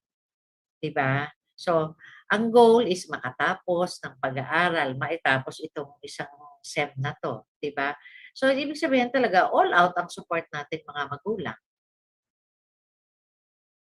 Ang difference nga lang is online learning ngayon. So, i-separate nyo yung online learning doon sa gaming, doon sa pag-i-internet nila, magkaiba yun. Because this is work, yun namang isa is play. So, it's all a matter of it all boils down to giving the child the schedule of daily activities. Para din sa classroom yan di ba? Ganitong oras ang pasok niya, ganitong oras ang uwi niya sa bahay, di ba? Pakakainin mo muna, magre-rest muna, tsaka ngayon gagawa ng assignment. Di ba? Pre-pandemic, ganun So, I think, kahit ngayon na pandemic, ganun pa din naman, gigising pa rin ng maaga yung bata kasi papasok na siya ng ganitong oras. Ang advantage nga ngayon, di ba, some children will wake up at 5 o'clock to get to their 7 o'clock classes dahil magko-commute pa sila. Pero ngayon, nasa bahay ka. Kaya nga ang advantage, anytime, anywhere, any pace. Di ba? So, you have to make use and to take advantage of all the opportunities na present. Ngayon, kung may kulang, punuan nyo yung pagkukulang. Halimbawa, yung sinabi nung kanina na hindi siya makapag-concentrate kasi maingay sa bahay nila. So, dapat gawan naman ng paraan ng parent na maging conducive yung working space station niya para umayos yung online learning. Okay? Wala tayong hard and fast rules with regards to parenting our children. Ang importante kasi talaga is communication. So, nagkakasundo kayo kung ano yung expectations nyo sa isa't isa. Yun lang yung maano ko. Okay? Maraming salamat, Doktora. Gusto ko lang po sabihin sa mga parents nung naka-face-to-face pa po kami ng klase, ang totoo po, ipinagbawal talaga sa mga estudyante yung cellphone hanggat maaari nasa bag. Opo. Kasi ang totoo po noon, marami pong mga estudyante habang ongoing ang class, nakasalpak po yung mga headphones at iba ang ginagawa or pinapakinggan. May iba pong ginagawa at may text ng text, hindi po rin talaga nakikinig. Yun din po yung naging problema din namin. So, mas madaling gawin niya, lalo na ngayon, hindi po namin din nakikita. So, Doktora, meron po ritong 3 nagtataas ng kamay. Hindi ko alam that kung... will be the last ma'am. Opo. So, dito, kanina ko pa po nakita si Shari. Hindi ko alam kung magtatanong or hindi lang naibaba. Shari, hindi lang ba naibaba? And then si Bustamante.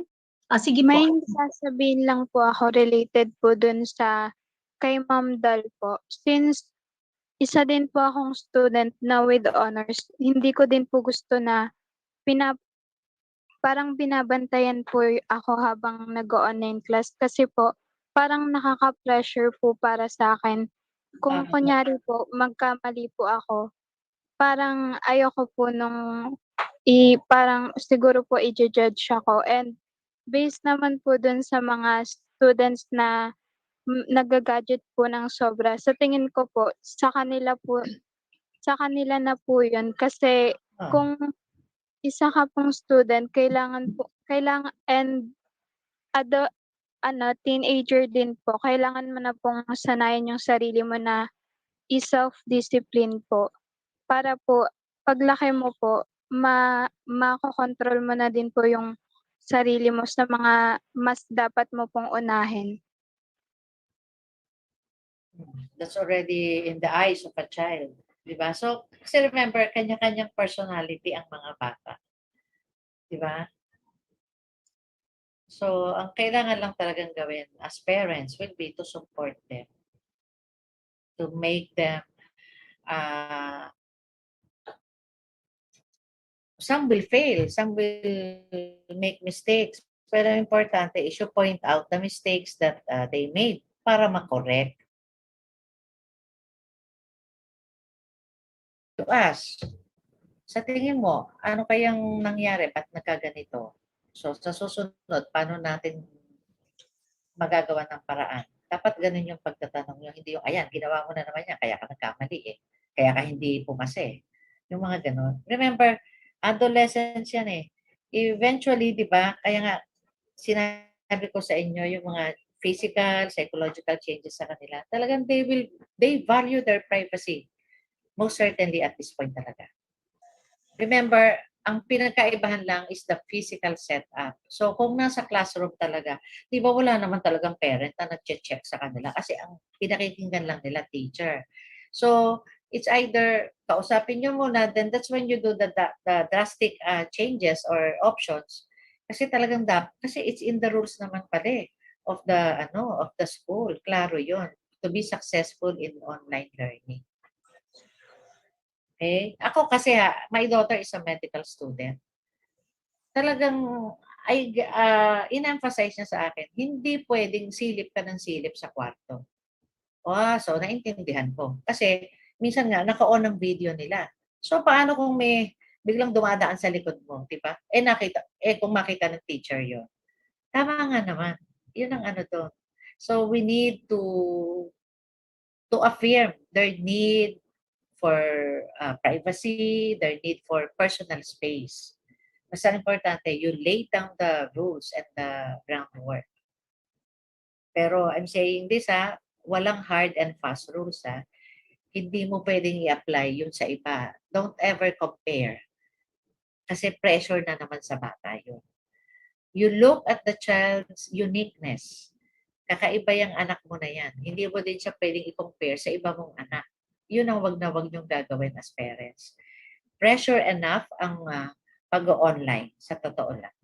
Kaya you are adding another trigger para mag-respond sila in a manner na pwedeng negative ang dating sa inyo. Basta it's all opening the communication lines. Yung alam nyo ang gusto at expectation ng isa't isa. Okay, so si Sean may question. And sa akin, ma'am, si Ella Grace Bustamante and si Sean. Ma'am, hindi po ako mag-question po. Yung Okay. dagdag ko lang po kasi ma'am sa usage of gadgets po. Tama po yung sinabi po ni Bustamante po kanina na dapat po may control po tayo. Kasi po ma'am, kapag hindi po natin na-control po yung sarili po natin sa paggamit ng gadgets, may po mga result po na hindi po inaasahan na magiging masamang epekto po. Katulad po ng blurry eyes po. Kasi po kapag sobra pong sa pagtutok ng gadgets, dati po nakikita po yung medyo po kalayuan, tapos po minsan po, hindi nyo na po siya makikita masyado, blurred na po siya. And then po, siguro po sa naranasan po ng pinsan ko po sa sobra pong paggamit niya ng gadgets, nag-seizure na rin po siya. Kaya po kailangan po nating i-control po yung sarili po natin para po matuto po tayo. Hindi naman siguro dahil sa gadget nagka-seizure yung pinsan mo. Kasi ibang sakit yun eh. Hindi necessarily, baka may seizure na siya talaga. Kasi baka maano nyo kasi sabi ni Sean, yung pinsan niya nagka-seizure niya sa paggagamit ng gadget. There is no evidence that prolonged use of computer screen time will lead to seizure May ibang reason kung ba't may seizure siguro ang pinsan mo. So you need to work that up. But it's not because of staying too long on the screen.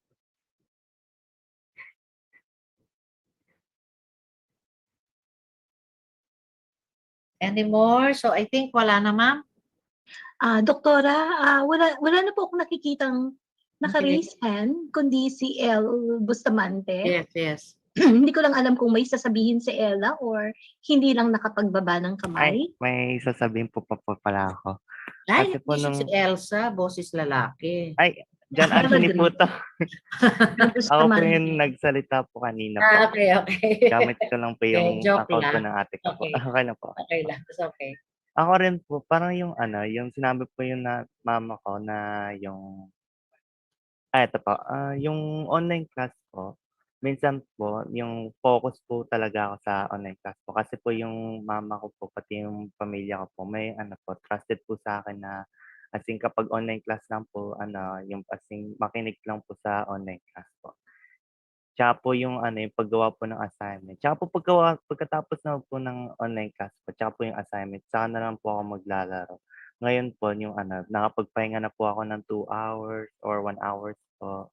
Tsaka po parang inaalagaan ko na rin po yung sarili ko po ngayon. Dahil nga po yung minsan po yung mama ko po may pinagsasabihan na po ako na may oras na po yung paggamit ng gadget. Para rin naman po 'to sa ano po, yung health ko po.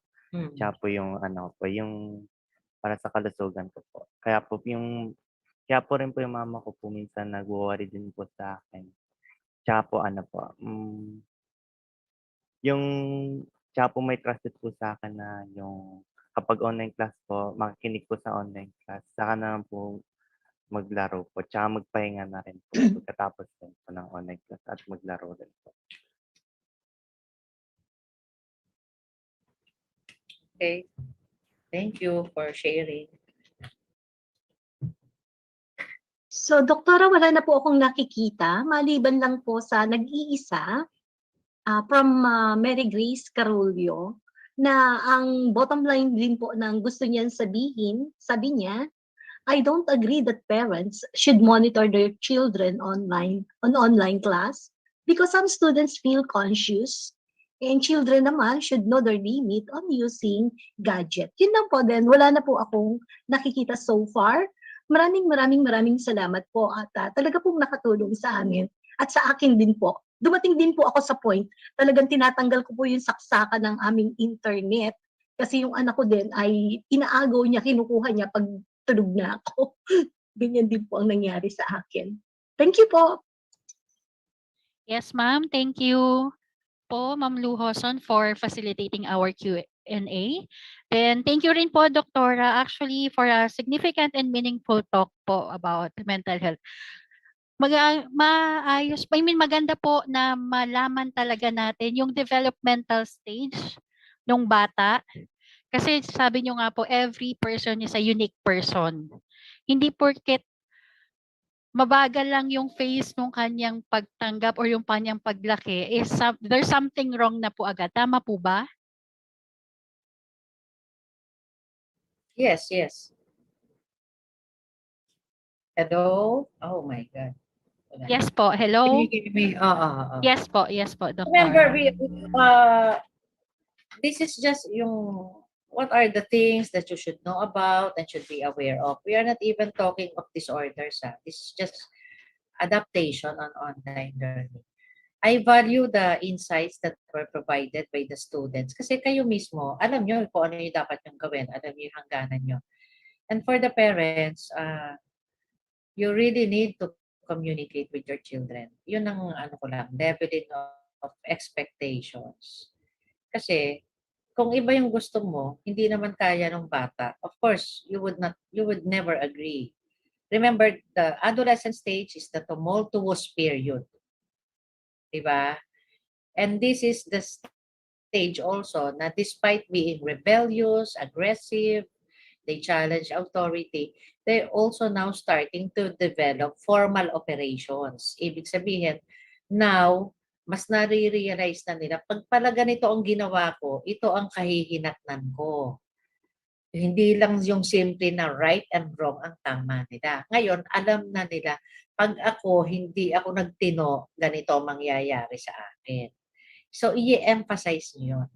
Kasi ang nawawala talaga ngayon is communication between the families, di ba?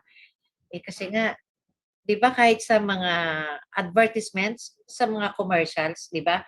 How do they sell this broadband connections? Di ba pinapakita, si tatay, nasa ibang kwarto, naka-internet siya. naka-internet din yung nanay. Yung mga anak naka-internet. Just to show na ganyan kalakas ang aming internet, yung product na inaano nila, di ba? So ano nangyayari? Lahat na sila. Kasi lahat sila may access. Yun naman ang downside of this technology. So hindi naman pwede na hindi natin i-embrace yung pagbabago na yon. So kailangan mag-adapt tayo, mag-modify tayo ng ating mga activities. Actually, may good side din naman itong pandemic, di ba? Kasi when the children stayed at home, ibig sabihin, mas na-develop yung attachment nyo sa mga parents nyo. I think walang magdi-disagree sa akin doon. Kasi may mga advantage talaga. Yun talagang nasa bahay na lang. Oo, kaya you make the most out of being together as a family. Diba? So, I think that's it. So, yes po, Doktora. Thank you Ma'am, for okay. that. Ma'am, okay, no? That's another 1 o'clock, ha? Sige. Yes po. Okay. Ma'am, Sir Pao, to award the certificate of recognition, yes po, as a token of appreciation for your valuable contribution in our school. Let me read the citation. Yes po. Department of Education, National Capital Region, School Division Office of Makati City, Bangkal High School, awards the Certificate of Recognition to Dr. Cecilia A. Tuazon in grateful recognition for her dedicated service to the school as a learning facilitator for the topic Coping with Online Learning during the Oplan Balik Eskwela Brigada Eskwela webinar series from August 31 to September 3, 2021. Given this 22nd day of September in the year of our Lord 2021 at Bangkal High School, Philippines. Signed by Sir Lev Albert C. Dacanay, our principal. Thank you, Doktora. Thank you. See you later. Yes po. See you at 1 p.m. Sige. Oh, before you leave, can we have a picture, a photo with you, with the whole... Okay. Okay, so before I give my closing remarks, unahin na natin yung ating photo op. And of course, my dear parents, do not forget to fill out the evaluation form. We will check it. We will verify it with side by side with attendance sheet that you have filled out. No, so please, we are giving you the rest of the day to fill out the evaluation form. Thank you very much. So now, may I request everyone to please open your videos for our traditional photo op. Okay, so I have five pages here. So please wear your best smile longer than usual. Kasi kung saan kayo kasama. Okay, so page 1 from Dr. Tuazon to Ma'am Cristal Rubio. So ready? 1, 2. Okay. Page 2 from Ma'am Alma to Carlota Postre. So 1, 2. Okay. Next, number 3 from Barangay Bangkal. Okay, from Barangay Bangkal to Luwila Kelly. 1, 2. Okay, page 4. 1, 2. And last page. Okay. So thank you very much, Doctora. We hope to see you again this 1 o'clock. Thank you very much. And to close this morning session, I hope you are seeing the connections, no, between our topic last Tuesday up until now, no? Hindi na naman nabanggit na naman yung salitang empathy, nabanggit na naman yung salitang time, nabanggit na naman yung salitang communication with the parents and the children. So talagang magkakaugnay yan, no? sabi nga natin, oras at laway lamang ang ating puhunan para makabuo ng isang maayos na samahan. Our families may not be perfect. From time to time, we have our own issues, no? But as long as we communicate, as long as we give time, everything is possible, no? So I hope you will continue to attend, no? Meron pa bukas, mga parents, gusto nyo bang siguro last, no?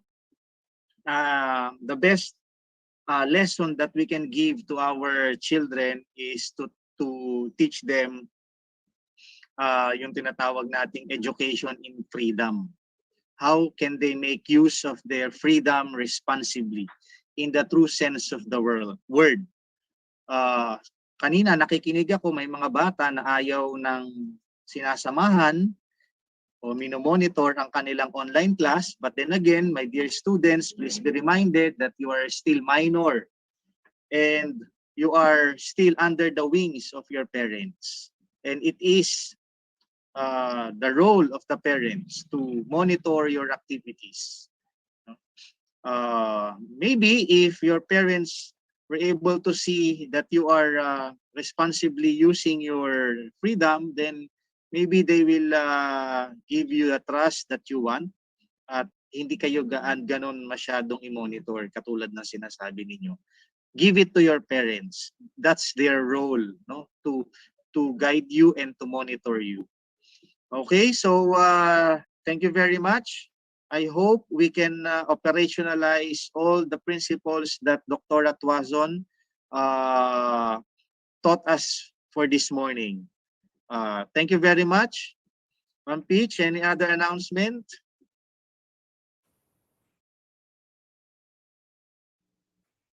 Sir, yung 1 p.m. po for grade 9 and 10. Then yung mga hindi pa po nakasagot sa evaluation form, pakisagutan na po. Then yung mga hindi pa rin naka-fill out ng attendance form for this webinar. Yes, we would like you to fill out the evaluation form because it's our way of knowing what are the things that we have yet to improve, that we can improve for the next webinars. No, kita nyo naman, we started on time and we ended on time. That's the professional way of doing webinars. No, we start and we end on time. We value your time. That's why we start on it and we end on time. So that's why we want you to answer, to fill out the evaluation form because we want to improve. We want to improve our services to you. Okay? So iba po yung link, no? Iba po yung link na evaluation nung Tuesday, tsaka iba rin po ngayon. Okay? Nakapost po dyan sa chat box, nakapost po sa Bangkal FB page yung ating mga evaluation link. Okay, so have a good lunch. For the morning session, we hope to see you again tomorrow morning. Okay, so thank you very much. And I will end this Zoom meeting in 3, 2, 1, 0. Record.